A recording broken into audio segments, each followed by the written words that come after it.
இன்னைக்கு ஒரு விசேஷமான நாள். என்ன நாள் சொல்லுங்க பார்க்கலாம்? உமன்ஸ் டே, பெண்கள் தினம், மகளிர் தினம். உலகமெங்கும் பெண்களை நம்ம கொண்டாட வேண்டும் என்று இந்த நாளில் அவங்களுக்காக ஒரு தினத்தை நியமிச்சிருக்கிறாங்க. இந்த நாள் என்ன செய்யணும்?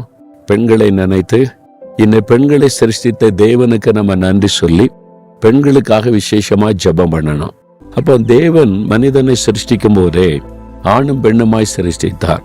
இதுல பெண்கள் தாழ்ந்தவர்கள், ஆண்கள் உயர்ந்தவர்கள் அந்த சிந்தையே இருக்கக்கூடாது. எல்லாரும் தேவனுக்கு முன்பாக சமம். அதனால பெண்களை நம்ம நேசிக்கணும். அவங்களுக்கு ஆண்கள் பாதுகாப்பா இருக்கணும். இன்னைக்கு உலகத்துல பெண்களுக்கு இழைக்கப்படுகிற தீமைதான் கொடிதாய் இருக்கிறது. அது ரொம்ப இருதயத்தை வேதனைப்படுத்துகிற காரியம்.